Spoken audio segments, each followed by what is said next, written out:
Okay, the next way to apply our skim coat is with a magic trowel and a handle. Remember, it's very important, as tight as you can get this. We've pre-dampened the floor. You don't want to dump a lot of the skim coat on the floor, it'll freeze up. So just dump little bits at a time. So Ron's going to just dump a little pile right there. That's great. And look how nice this puts it down. So a little bit goes a long way. And you just work together as a team.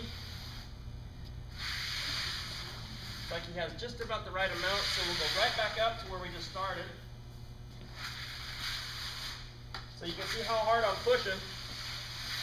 Okay, Ron, another little bit, please. And this is a real fast way of putting it down. The thing is with this, I can really apply a lot of pressure. And once again, I'm trying to get it down as tight as I possibly can.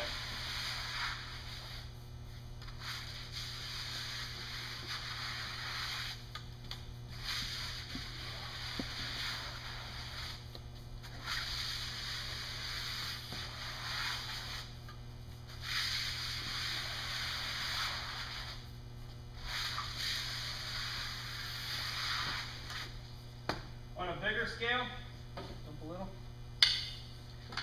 You want to use a rigid blade like this so you can really put it down tight, and you can really go fast with something like this. So you can walk large areas as you see how nice it goes down.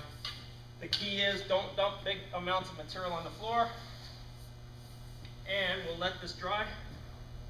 We'll come back and we'll take off all the residue with a 150 grit.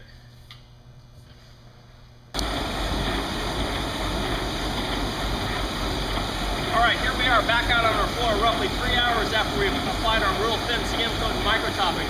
You can see over here we're back down to clean, consistent looking concrete, while on this side Ron hasn't ground yet.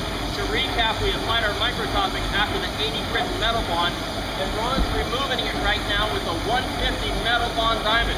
So it's taking it off perfectly. More importantly, let's see if we accomplished our goal, which was to fill all the little pits and voids. Let's take a look over here.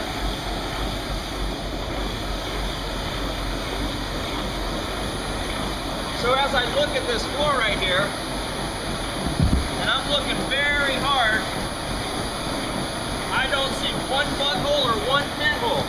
So in this case, it worked out beautifully. So that's one way to fill those pits and voids. Remember, in order to achieve beautiful polished concrete floors like this, you can't brush over the most important initial steps.